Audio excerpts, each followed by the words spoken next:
Oh yeah, welcome back, mere mortal lines, to Meanderings, a chance for us to be outside and have a conversation around whatever we want to meander about. Things that we've been talking about in the past week, things that we're finding interesting, thought bubbles that we want to expel into the world, and for you to judge, critique, evaluate, or Thought just bubble, eh? enjoy.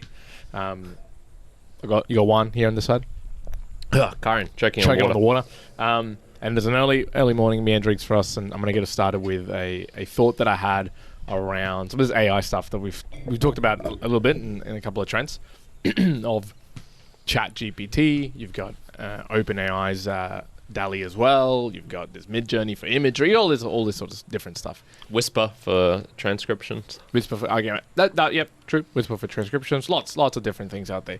One of the things that it made me think about many a month ago, and I've thought this for a long time too, when we talked about this in the educational sense of, hey, schools are going to have to change and people are going to have to change the way that they probably expect humans to be partaking in, say, things that they're creating, whether it's educational, work-wise, etc. But more immediately for me, it got me thinking and meandering about, I'm imagining, when my kid's going to be 4, 5, 6, 7, 8 years old, or, insert here a young member of a family or the like. And I go, man, I could really imagine myself utilizing some of this AI behavior and maybe some of the new stuff that comes up to teach them things or to partake in things or to take actions. And as I started thinking through that, I went, man, and that's going to be so wildly different to, I guess, how I would have come up, raised as in my youth. And what would that eventuate to? I go, yeah, I can totally see how you can really, from generation to generation, really shift so hard across how either technology changes or culture changing that you can't really keep up. And then two parts to this. One, I was like, okay, well, you almost have to be really integrated into all the newness that's coming on, or else you're going to get left behind and not really be able to talk the same language with younger generations. But two, it almost feels like it's a disservice to not introduce a lot of these new technology. So technology here could be really broadly, could be like the digital technology, but just technology in general of a variety of things.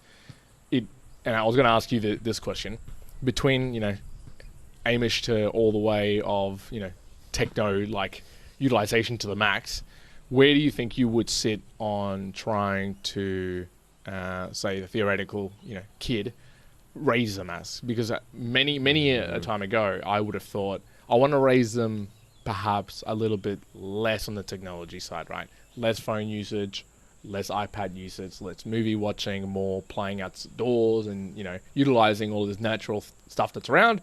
Still hasn't changed my mind that I want them to partake in that still a lot more.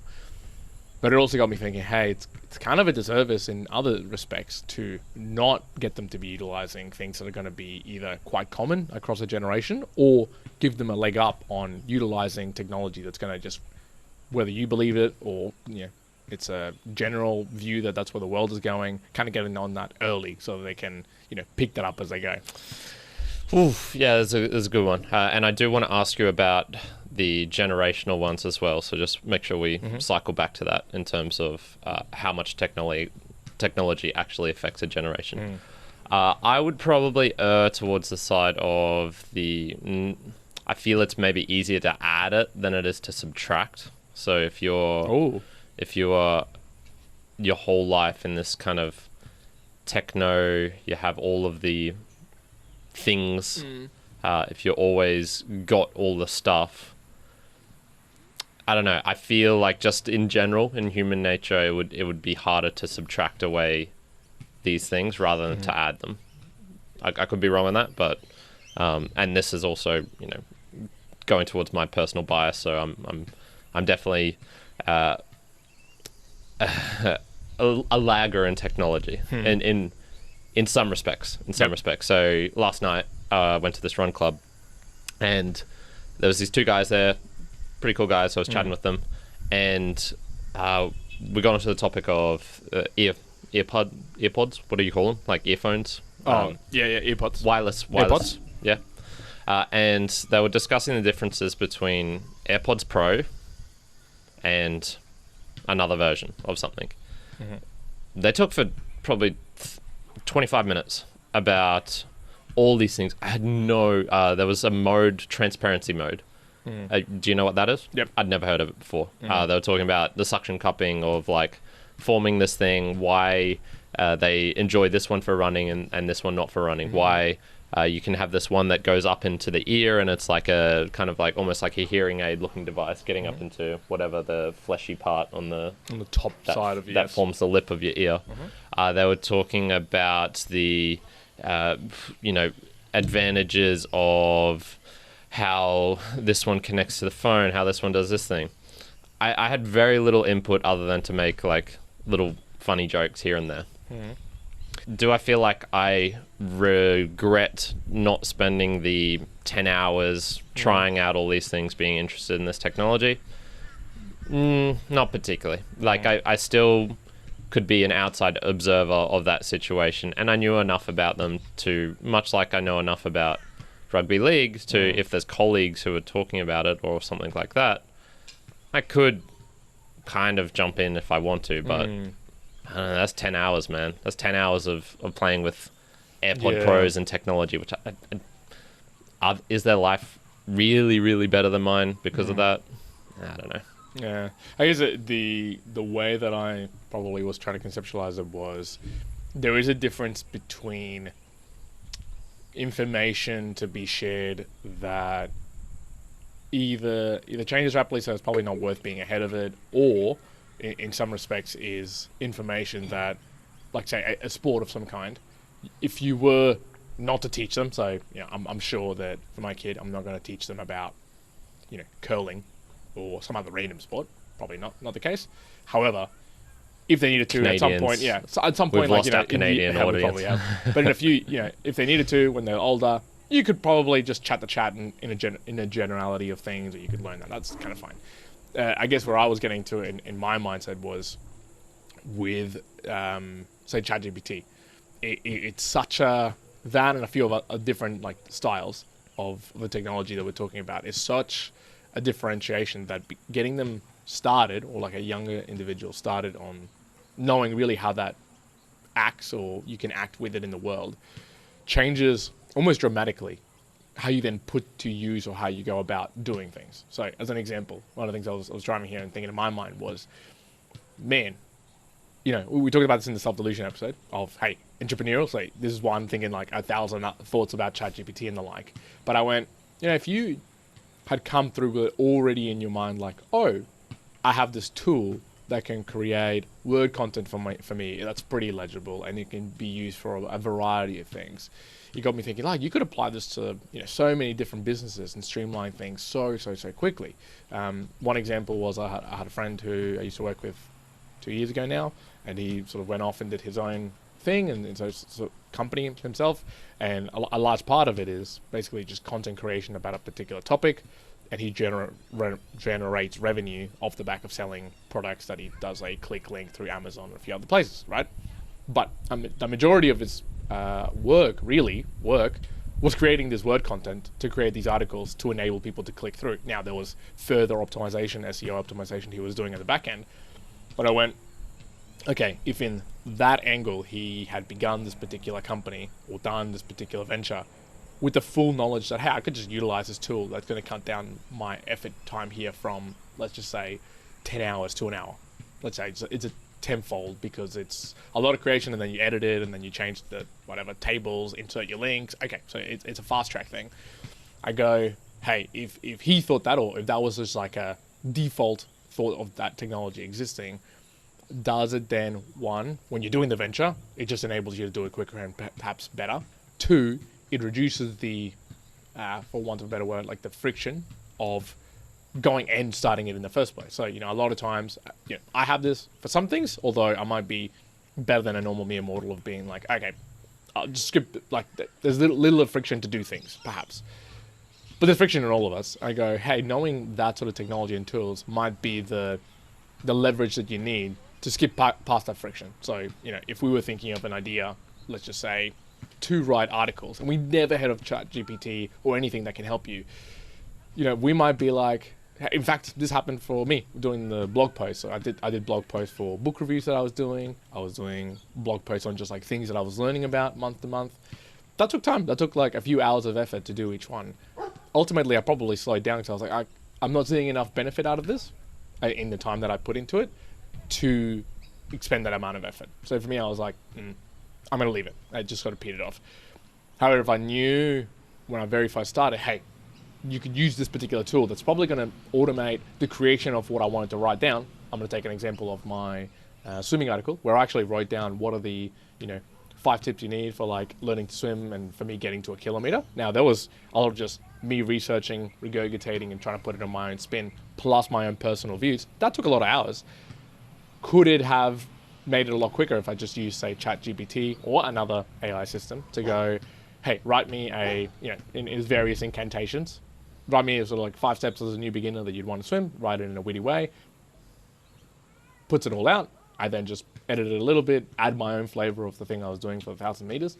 That would, I know for sure that would have reduced hours of writing and bringing information together and whatnot. You can make an argument whether that would have been as valuable or as genuine perhaps, but in the end of the state is I think if I'd done that, I might have been able to continue them even if I wasn't seeing the return because it was so easy to create, as in it was just like really damn easy. Maybe, I don't know if this exists, I hope maybe one day it will. It kind of makes me think of, hey, if you were told 2 years ago that, hey, there's this AI thing or an app that when you're recording with 2 cameras, which we do here, the Mere Mortals, hey, it'll automatically do all of the editing, cutting between the 2 people as people are talking through the microphone in a let's say 99.9%, effective way, right? That might be, not that it mattered too much for us, but that might have been a type of technology or a type of information that, hey, because I have that, it enables me to keep on going. Like it stops me, the friction from coming in and stopping me doing something just because there's more effort that's involved. So I guess looping it all the way back, it's like I go, is it a disservice to someone who's younger? It doesn't have to be like to younger, to anybody, to not be up to speed with some of the really quite powerful technologies or systems that are in play in the moment, because they might either get one, although I don't think there's much, left behind per se because other people are doing it, or just 2, it stops them from probably being as effective as they could be in whatever venture they decide to take. Let's get back to the kids and tech. If I didn't know how to use Microsoft Word and Excel, my life would be so much harder. So much harder.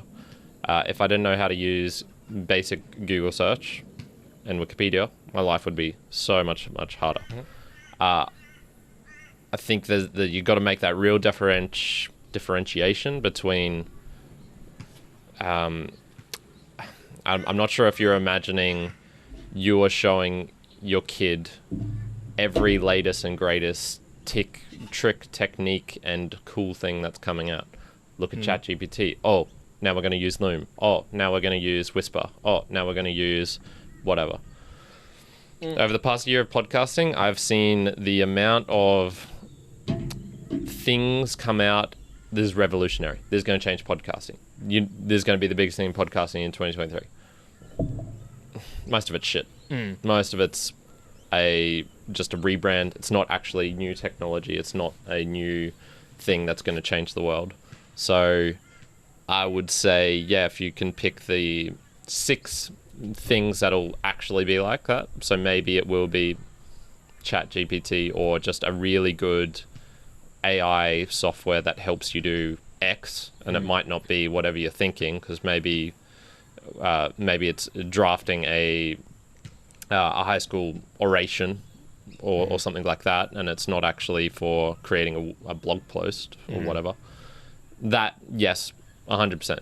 They should learn that, but where did you learn Excel and Word? For me, I'm pretty sure it was in high school. Yeah. So I'm kind of thinking like that'll get covered in the curriculum. Like how much? See, this is the thing. I reckon I don't know if it will. And I guess this is a bit getting back to my point on where I think there's going to be a double speed here, where it's already happening in universities, absolutely. where What is? basically there's a lot of, not all of the types of information, right? Because if you go in and study at a university, you know, ancient history or something else, okay, that probably moves at a slower pace that by the time you finish your insert here, whatever you've studied, it probably applies 100% by the time you finish.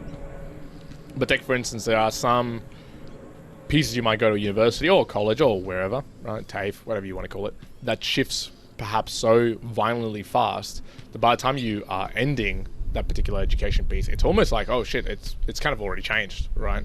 And this applies to, randomly on my mind, would be something to do with marketing, right? Now, it's been shifting quick, or like, let's get more specific, like marketing, and it's supposed to be like a TAFE course specifically on social media and the like, right?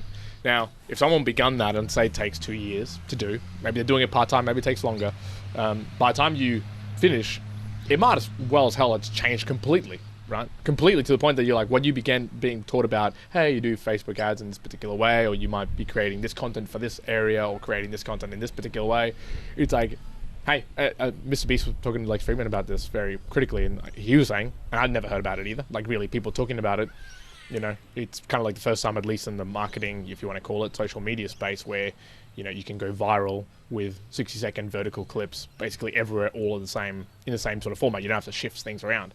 You know, maybe someone goes into a marketing learning space and they're learning what was, you know, applying 3 years ago. Well, that's not kids though, to be fair. No, but this is the example I'm saying. So like in universities, I can see that, or in colleges, or in like a higher education, I could see that happening.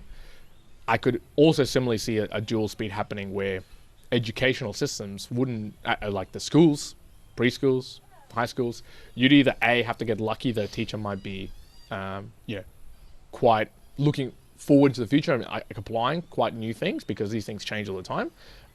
Or I just don't think that the system itself educationally would change that quickly to apply the utilization of some of these newer technologies, newer ideas that quickly. I don't know exactly this, but I'm gonna just generalize and assume some stuff here. If in school, people were being taught about the when civilization began, right? Now that you can look into many different ways, but there's a lot of theories. Like there's a lot of theories out there. There's, you know, you can get to from a few thousand to a lot of thousand to, you know, when do you decipher what civilization is, like a modern civilization means, what happened even before that, all of these sort of things. There would be maybe a view that gets taught, I would imagine. I think I got like shared a particular idea of when civilization began, and it started in, you know, the rich farming fields through the Middle East type of deal. That's kind of like I got taught. But since then, like that ideas have changed. There's been more theories and more things uncovered. I would hazard a guess that even when my kid goes through school, if that gets taught, it wouldn't shift too dramatically. It's like I don't imagine the idea of the information to be as up to date as possible, so that if my kid, say in 7 years, right, they're in school, and oh hey, by the way, there's been a discovery a year before that actually describes that, hey, there's another civilization that's actually seemed to be using this, that, and that with language like 27,000 years ago, and there's all the new stuff. I don't know how fast that would actually get to the hands of kids being taught. So I wouldn't entrust all of the knowledge to be quite up to date and as, you know, relevant given the speed that things are evolving at in the schools. You know, once again, that's not technology. That's just information. I mean, you're going to struggle with that now if you. Oh, absolutely. But, yeah. And I guess I call out technology itself because it is, in a way, going quicker and quicker. So, you know, if you, as you say, when you do the comparison of like, hey, us as kids being, you know, going through school and learning, when we learned Excel and PowerPoint, sure, we learned it at school, right? But when we learned it as well, how long had Microsoft been around on Excel and PowerPoint? Not that long. And there wasn't a huge amount of other possible variations. If you were to go through now, say, you know, try to teach even just us, or try to teach school kids, the multitude of permutations that you could have on not just AI, but like all these different ways of, like, you're talking like, say, crypto wallets, and how many crypto wallets you can have, and all the different cryptocurrencies that you can utilize, and all these different, I just think that things are moving so quick that it's almost, it's not going to get taught in the same way in schooling systems. I mean, if it does, that'd be fantastic. If it like evolves so quickly that it does, but I get a feeling it's like not. And then I go, yeah, so it'd be it feels a little bit like a disservice if I didn't teach or utilize technologies, applications that maybe others are going to be using that puts them, a step ahead in the idea. But before you get like, oh, you're going to Juan, are you going to be teaching a kid like absolutely every technology that comes out, and how would you do that? Maybe not in the way that people are thinking. I guess in my mind would be, if I had to envision it, it would be just leveraging the use of either technology that I think is like quite revolutionary or useful, and just introducing it into everyday life. So, for me, it would be cool. Like I just find like this would be fun, but also from a learning or utilization perspective of, hey, when the kid's old enough, there is, like I've been reading of like things you do with like a 5-year-old or 6-year-old and stuff like that. And one of the things they suggest about getting them to learn of how to read and create things is, hey, create a little story for them, with them, right? So get them to like write a few different ideas of like, hey, tree, dogs, summer, whatever. Write a story down with them and then read it back. So in that same exact idea, so the idea doesn't change, it's just utilizing different technology. So for me, it would be cool to kind of teach in the same way of like, hey, think of dog, think of sunny, think of it summer, maybe at the beach, maybe this. Cool, we'll write this incantation into the chat GPT. Brrr, what type of story should we like? Let's make it a sad story. Brrr, spit it out. And then let's play around with reading that story again. Like you're still doing the reading, you're still doing the whatever, but you're getting like faster to that story point. Now I realize that then you're taking away from the imaginative state of then writing the story. So there is obviously bits that you take away from it, which so I can conceptualize that. But I guess this is still a new forming idea of, I'm not sure. I'm not sure how much I feel like I might do a disservice if I don't teach them what I feel like is going to be really important information in the future. What if they don't need to read or write? Yeah, well, this is the thing. I was thinking about that. Not have I talked about it. I'm like, I wonder if 20 Would you years think they're stupid? Well, that's the thing. I don't think so. If in 20 years from now, someone doesn't know how to write, is it going to be a problem? I think that is probably one of those. This is where it's like an ancient skill, which is, do you need to exercise? No, you can get through your whole life without exercising if you want. Sure. Are you a better human for it? Are you going to have a better life because of it? I'd say probably not.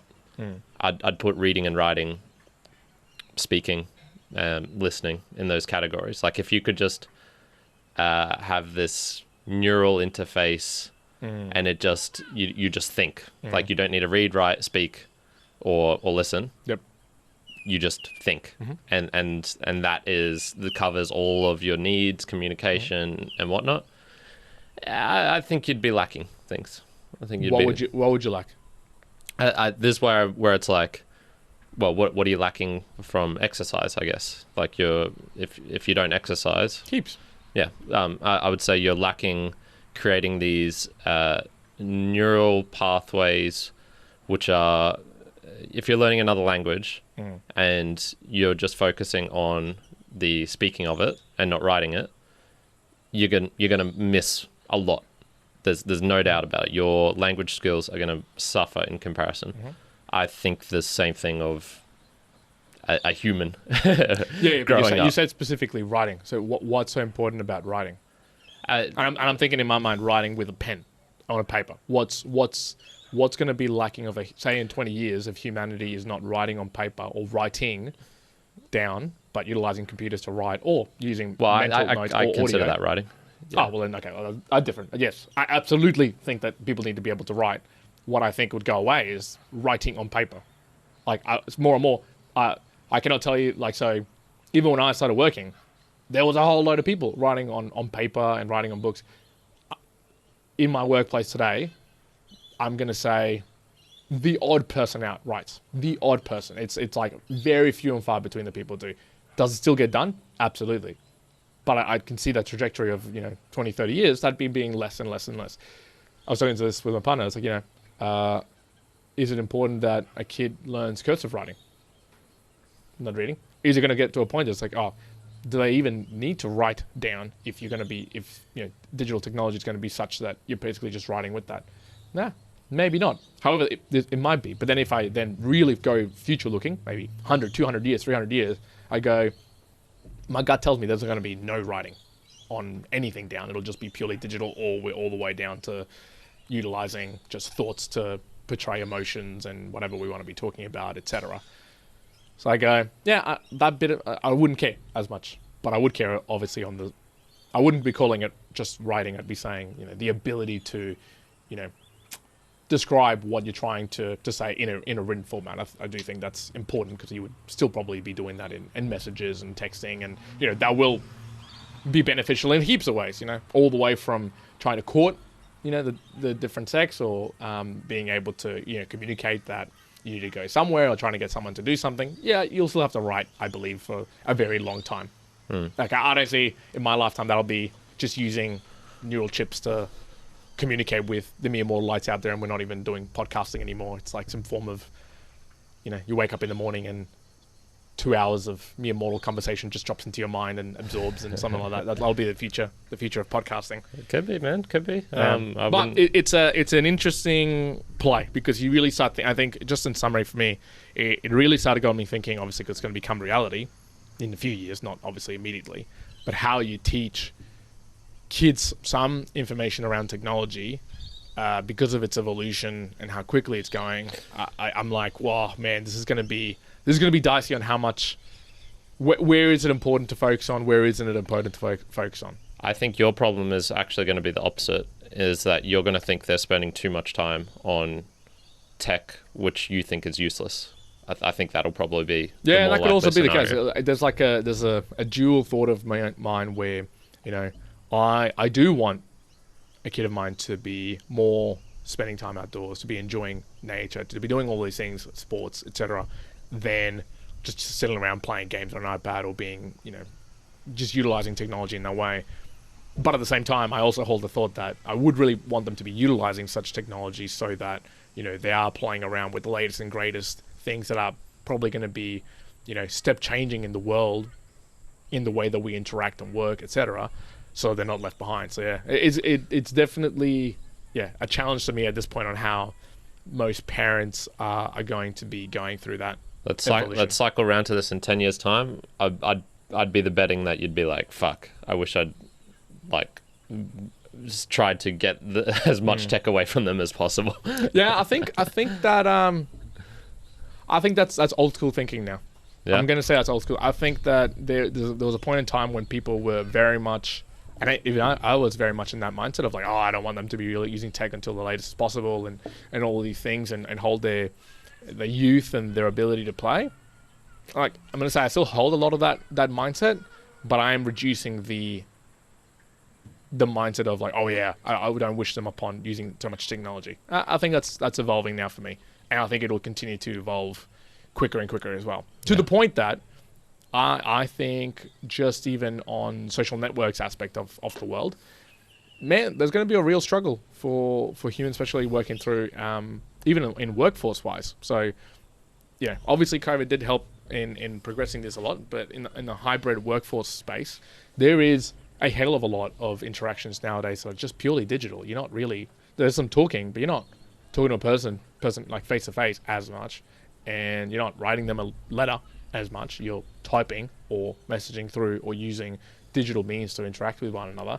I could see that completely continuing into the future. So it's like, it would be, if you were teaching them something that was like, 20 years now ago of trying to get them the idea of utilization and that, I go, man, they're going to be really behind when they're coming as kids, because, and again, this comes to a disservice, if in 15 years time, at that point in time, the way that people connect socially is, and it's probably trending towards this, much more digitally, and you suck at communicating digitally or being able to partake in the utilization of AI, if that's really playing a part, or other means, then you're going to get ostracized in a heavy way. What are you going to do about that? Like, is that now a disservice that your kid is How will you be ostracized? Well, if the kid is more separated from the general community, because everyone grew up in the same sort of technology that they're utilizing, or the platforms that they're using. Will they? Now, will they? I don't know. I don't know if they will or not. You know what I mean? Like for you, you didn't grow up for a long time with Instagram and Facebook and a lot of those things. Was this service to yourself, do you think? I think my life was better because of that. So I think your life was better in a lot of ways, in the way that you operate individually, but you kind of suck at communicating with people socially in a social media platform style, right? In the way that there could be better ways that you could communicate from a social perspective on social medias. That I've heard this from various sources. This is not just me. Okay, can you give an example of that? I would say the way that you've gathered people together for like social events. Yeah, No, I've heard that from friends of ours. But I would say, was that a step change? That's like, oh, terrible. He can't utilize this. No, it isn't. It isn't a challenge. Once again, what was the main thing that I was doing wrong? There's actually curious. It would be the timing of, hey, should have messaged that like this like day before, because with media I'm not looking at this particular day. So I think it was more a timing of the utilization as opposed to anything else on the wording or the gathering. But I go, in my mind, I go, we're still not in a place in our lives where that really shifted it as an issue. It's not an issue. But is it going to change so much in, say, 15 years, 20 years time, where will there be an expectation that people are leveraging the use of some of these technologies because they're growing up with it? And if you're not doing it, it's like, damn, you're just not going to be able to connect with most people. Now, there's most people, because there's going to be slices of people who do their own thing. It's a challenge, man. It's a challenge to think about it, because I could equally, as I'm saying this, I could start saying it the opposite way and be like, well, no, I want them to be able to be their own person and enjoy like the world as it is and not get super connected into the digital realms of life. So I go, man, this is a challenge. There's a hard question. There's the, is it an AI?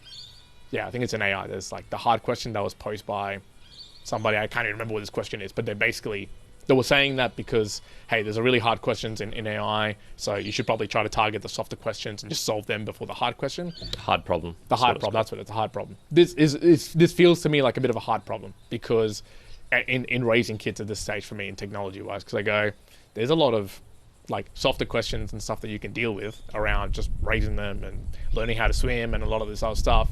But this is starting to face me as like, oh, this could be a hard problem, in the sense of, are we shifting so quickly that if you don't start them in a particular way, there's going to be challenges with it? Is it going to be a challenge if you do that? Because now you're putting like quite a mentality of going down the path of you have to be using technology and growth. And as you say, am I going to regret it down that path?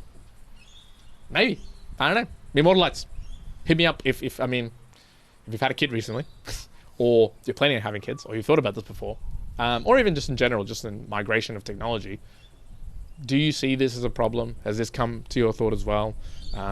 Could you give me any advice? At the moment, I'll take definitely advice on this front. You know how sometimes people say, don't take advice about kid stuff from most people. Just listen and probably absorb it and take it as you need and use. This is one of those where if someone's like pondered onto it, thought about it for a while, and has a different response about it, I would appreciate it, because I have my own biases towards it, and I don't know whether that's right. Like, I feel like I could be swayed by a good argument as to perhaps how I should be looking into this. And trust me, looked into it, like Googled it, not good enough articles out there at the moment about it. There's just not enough information. There's like not things about ChatGPT. Yeah, exactly. I should ask ChatGPT how I should teach my kid to use ChatGPT. I wonder if that will come back with anything.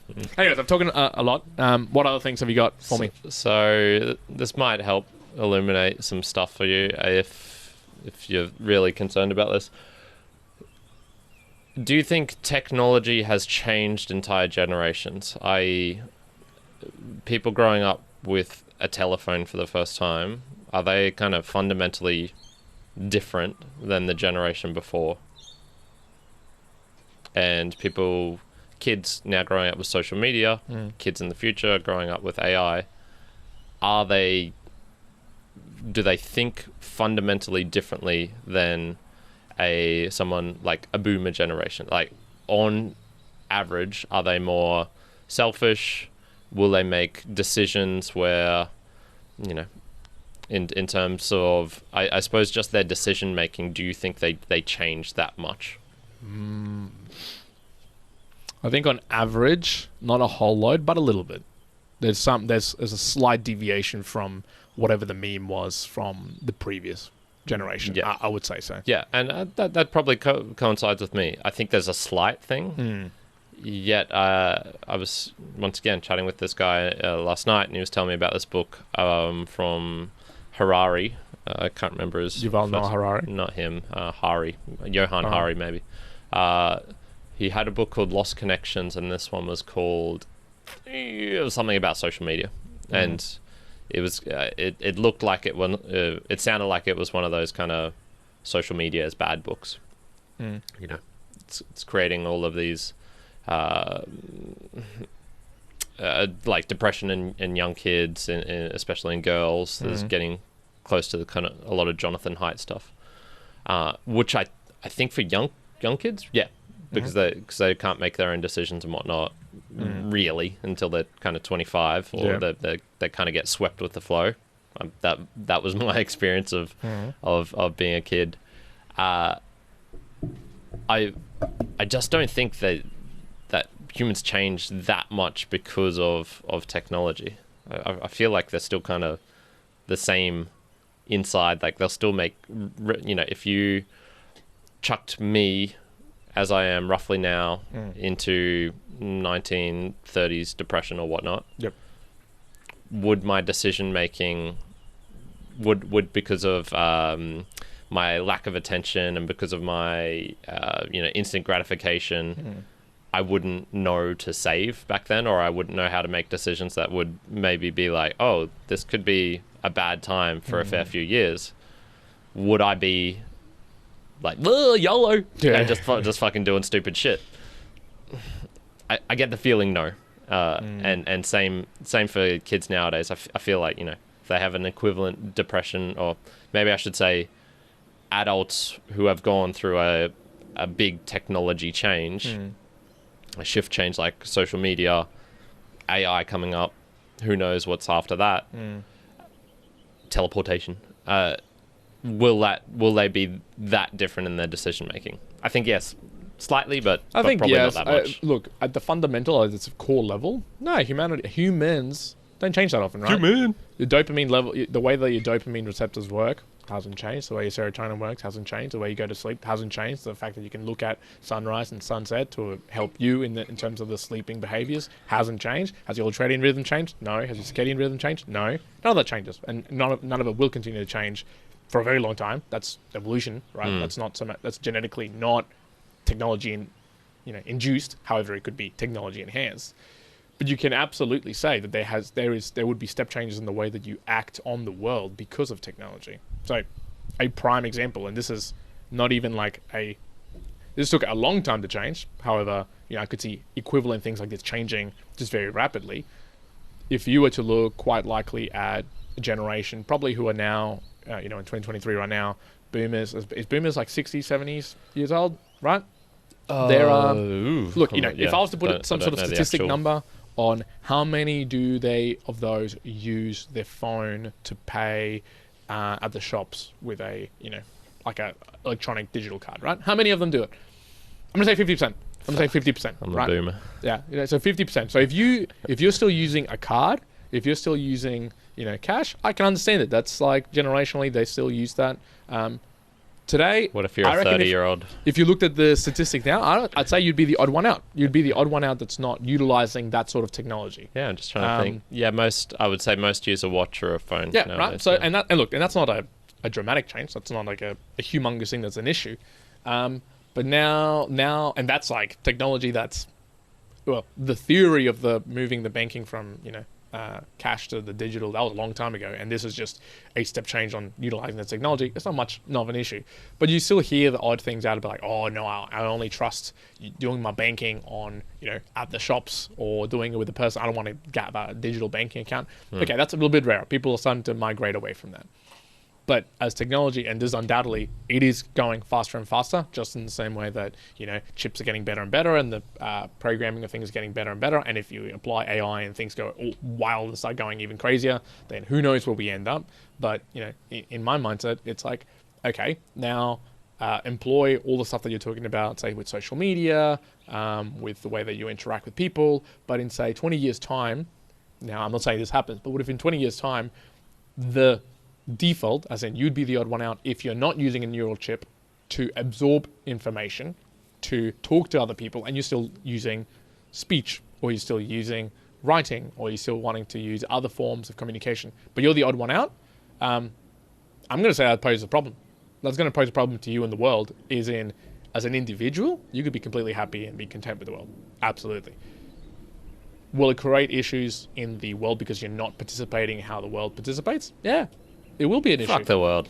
Now, you can say that. You can be like, hey, but you say this generationally. So is it going to be a generational issue? Absolutely, because you're going to be seen as the dumb nut that doesn't use this, as the normal society does. Yeah, but people are, you can get benefits because people think like, how do you do that? Like there's an intrigue. There is intrigues, there is that, but then you also have to apply the reality that you are going to be different from the generation, and differences to the normal generation can cause benefits, can cause problems. You get both. Yeah. They come with it. So yeah, you might be outside of the mean in that. And I just think that there's going to be more of those things that can create a differentiation between the generations as things go by. I have no doubt in my mind that, when my kid is 20, 30, will there be things or applying things that to me I'm like, man, I'm just not getting this. I don't understand. Why would you do this? There will be. There will be for sure. And I go,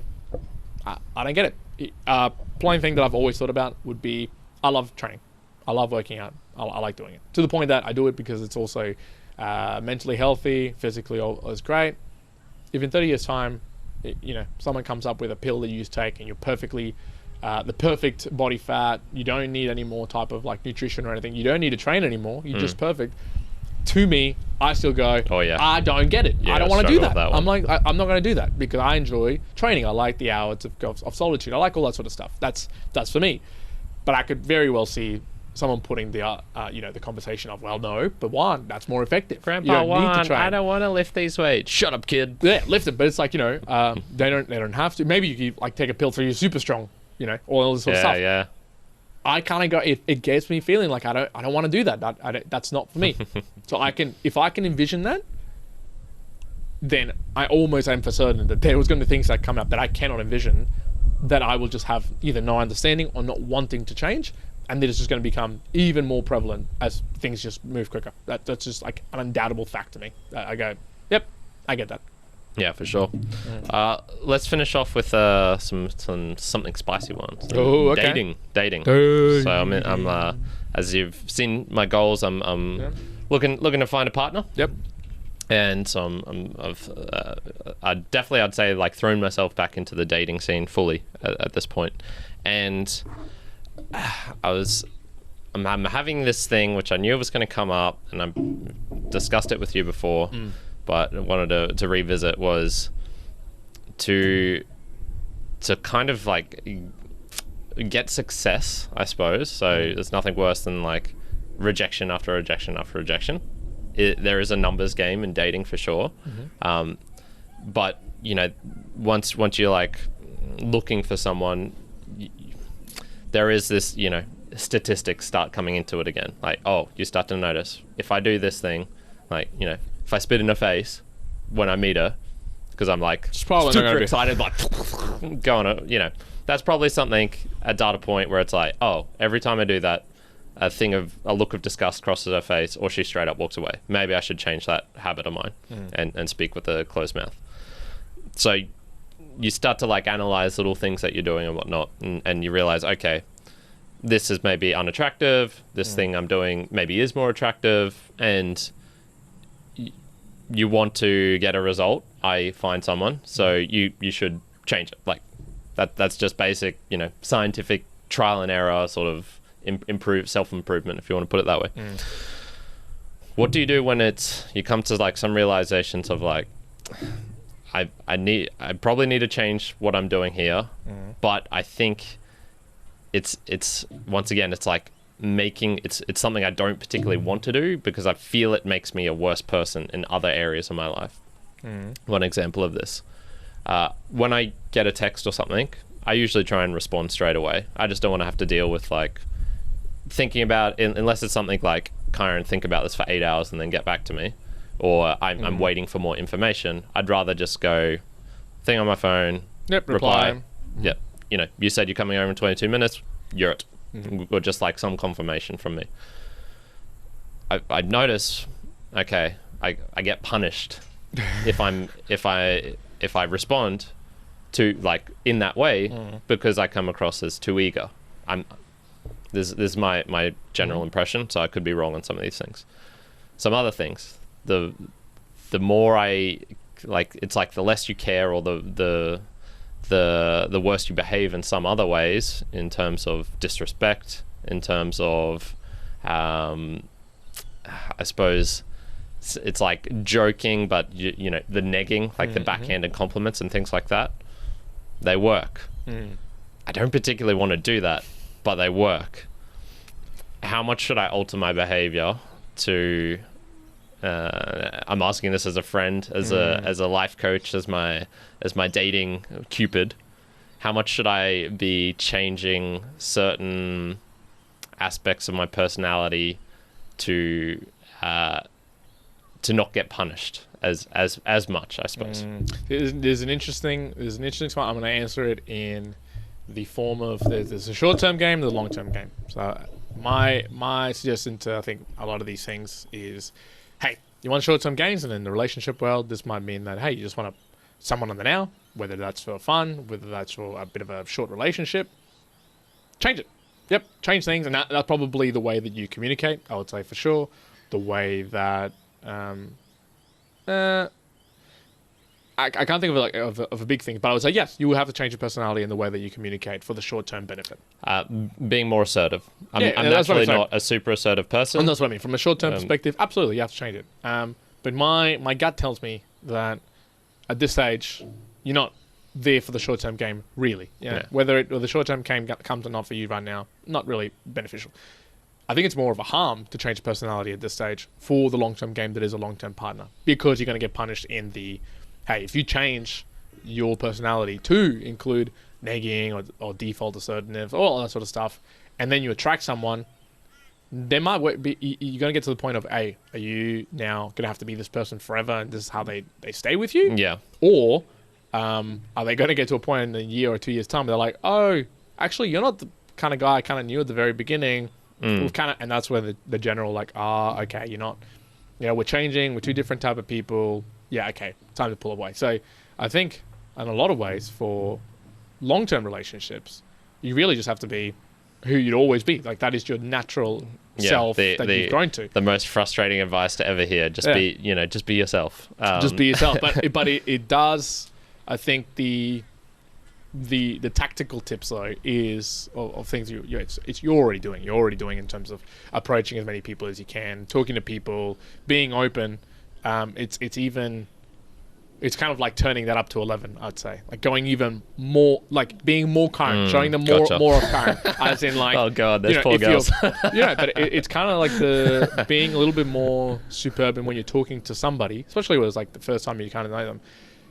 If you know that there are things that you are a little bit different to most humans, aka a lot of people in the relationship will go, especially at the beginning. Yeah. Well, do you message them now? Do you not message them now? Those kinds of things. It's getting them like almost just flat stated at the beginning when you're talking to somebody and be like, and it's like going beyond the first interactions. It's like, oh, by the way, what do you like with replying? Like actually bringing it absolutely front on and being like, because for me, I really like to reply straight away. That's just who I am. Gotcha. Yeah. Don't take that as eagerness. Don't take that as whatever. That's just who I am naturally. I still actually hate you. But it's I guess some clarifications of like be even more upfront of who Kyron is to some of these people, because sometimes they'll miss out. Again, I've talked to varying people on views about Kyron here, folks, and this is so I'm gonna be stated here. This is not Juan's views, folks, but I've had the whole range of people telling me like, hey, Kyron's really attractive but really fucking weird, to hey, Kyron's like, you're just so useless, why would any female want him? I've had these directly to me, and then I've had like, so I see it sort of like in the neutral, like I see Kyron for Kyron, and I go, he's useless and unattractive. But in all these conversations, what strikes me is like, and whenever I have to like reply, I'm always like, oh but in the sense of, hey, they don't know Kyron for being Kyron and why Kyron acts as Kyron. So that's what it kind of falls into my mind. It's like, hey, I think I think at this point it's more of, hey, you need to show them who Kyron is and why Kyron is like this very quickly, because yes, you're going to like have a lot of drop-offs, maybe even quicker, which is fine. But then you'll also find that the people who stick around and having this conversation are more prone to then be, you know, staying and having a chat and seeing where the thing goes. Let's go with an example of, you know, this. We're talking about this off air, but you know, if you schedule something with somebody and they don't come, right? You know, if that's happening quite a lot more now. I haven't dated that many times, and so like, you know, I've been with a lot of people, I've dated a lot of people, but I wouldn't say it's a traditional dating that I guess you're proposing yourself to go down the path of. But maybe in my mind I go, hey, if this is happening, I would make it really clear the first few times that I'm talking to this person, or the first interactions where like you're secure talking, that hey, by the way, I really like, one of the things I really dislike is people not showing up or not holding themselves to the truth. I really like the truth, you know, I don't really lie, so you know, that's a really important thing for me, and it's really important that you don't, like, you know, if I'm saying let's meet at 7, you know, my time's really important. You know, you're laying that out there because that is the reality for you. Now, some people might be totally fine with that and be like, it's kind of cool, but you know, this happened once or twice now with you, where, you know, afterwards you've kind of gone, man, this is annoying. Now, my mindset goes through, and so long-term relationships, do they have that? Have they got that set expectation in their mind? It probably doesn't match your expectation, and so already I'm like, well, maybe that's not that type of person for like a long term.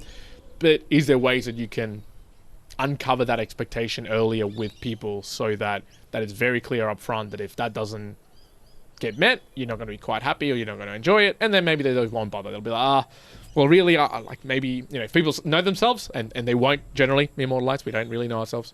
But if someone kind of knows themselves, it might be like, okay, this guy's kind of not for me because he seems to be wanting to be holding an expectation that I can't really meet or whatever. Cool. Then shit, it wasn't going to really work out that well anyway. Correct, yeah. But if you're looking at short term, then throw that all out the window and you can just go wild with stuff. Give you an example for me. I am a general negger. Like, I neg by nature. I'm good with that. I do that with a backhanded compliment for those who don't know. I do that with my sister. I do that with my family. To an extent, I do that with friends all the time. Yeah, no, you did one. There was one the other day. I was editing something, and you're like, you're giving me. We were talking about the coding. You were talking about the coding book, and you're like, oh yeah, Kyron's actually really smart. And I was like, did he need to use the word actually there, or why couldn't he just say Kyron's really smart? No, it was like the actually, like the fucking. It's gonna be a little, dig it in a little bit. So the reality is, I think that it's like, for me, I know I'm a natural nigger. I do this. Whether I'm thinking about it or not, I do it. That's correct, it. Yes. Does it work really well in certain scenarios? Of course it does. Yes. But then if I'm doing this on a day-to-day basis with like my partner, and she doesn't like negging, okay, I need to know, like, I've got to pull it back. But the reality is, that's who I am naturally. Yeah. Okay, can be the natural person, know when you need to shift it. But you shouldn't. If you were with a neurotic girl who analyzes every word that you say. Like, she would be an emotional, you know, I don't know, in distress all the time. Because of like, what you're saying. Like, did he actually mean this? Is that what it means? Yeah. And so, yes, that gets down the path. But in the end, you're coming off a natural base, as opposed to injecting negging or injecting something else, like portraying to be somebody else, which in the short term, again, really beneficial. Long term, you're just going to get stitched up for it, for sure. Yeah, for sure. Okay, there's very helpful. Thank you, Juan. My general thoughts have been, I'm actually having to unlearn a lot of stuff that I learnt in the game forums from. Because they're good for certain things. Yeah. So those were very focused on short term, immediate gratification. I guess, like a one night stand, or, you know, pushing as hard for sex as quickly as possible. That was the type of community that was there. It did shift over the years, so I did kind of get, as the mean man, Roosh started to like become more older and start looking for like partner and whatnot. The advice, the things you'd read in there did start to change, but for the vast bulk of it, it was this, you know, like, what can you do in a nightclub to position yourself in, you know, this optimal way? What's your opening line? What's this blah, blah, blah? Like, try and optimize that. So I am actually having to try and unlearn some kind of like hard and fast rules that I used to have, which is funny because now it's like, oh yeah, all these things that I thought and I used to say all the time, like, got to do this, got to do that. You know, never do a dinner date on the first date. which I still actually agree with, but for different reasons than what they were proposing it for. What I'm going to do is I think I need to like turn up the dial a little bit on these things. So be a little bit more assertive, be a little bit, I think what you recommended with the laying out expectations. Yeah, I think it's a good thing. Yeah, I think that's probably something I need to do a bit more and bring up in those first interactions pretty quickly. Because, that kind of filtering would save me some troubles of what I've been having, which is, like probably a bunch of these girls, if I just filtered a little bit better on that first interaction, I'd save myself some... Look, it hasn't really been that much hassle. Just energy. Yeah. And but multiply this by 3 years. And you're like, because I'm going to be single for 3 years. That's what I mean. It's like, multiplying for 3 years. It's like, shit, okay, this is getting old quick. Yes, correct. But I do think there is a benefit to at least examining, am I spitting in girls' faces whilst talking to them? Because that is just a straight up, you need to change that shit. There are. Yeah, okay. I will say there are some. And so I'm definitely trying to look at like, are there a couple of these things where it's just straight up unacceptable that I'm doing, i.e., being way too lax with, oh yeah, we'll figure that out later, and then also having expectations of if you set a date and a time, it's kind of like showing spontaneity and then also wanting to be rigidly planning at the same time. Like I can't have both of those, and I can't expect someone to know the nuances of where I will be spontaneous in some things, i.e. get into a chat for 45 minutes versus, oh, by the way, if I'm setting out some particular time for doing something, like, do not fuck with that. Absolutely. Finding that like balance. So I think I am going to like turn it up a little bit. Like I'm going to be a little bit more assertive, a little bit more maybe direct or uncaring in some ways. But I think you're correct. The path is to show more of me quicker. Okay. Very interesting. The dating scene, man. The dating scene. Fuck the dating scene. I'm not in the dating scene. Yeah. It's honestly, I never really considered myself to be in a dating scene, to be honest. But one's just living life. Living life. Just living our years. Yeah. The conversations I've had regarding this recently, of most people have been saying like, it's a bit of an energy suck. Yeah, like, I've heard this from a lot of other people. Yeah. I've heard this from a lot of other people. For me, it feels like, this is sucking a bit of energy, which if I could, I'd be spending other places, but it's all right. What is it? There's a good pithy quote of like, you got to put in the energy or the effort to get good results, something like that. With that beautiful pithy quote, we're going to end it, folks. After meandering, so that is absolutely the best way mere mortals do. Once again, if you've enjoyed the conversation and you're thinking, hey, how can we be of value? Like, this was really good. Are you selling something? Are you sharing us with an article? Whatever. We're not doing shit. But what we are doing is that if you liked it, you enjoyed it, sharing it with a friend is really good.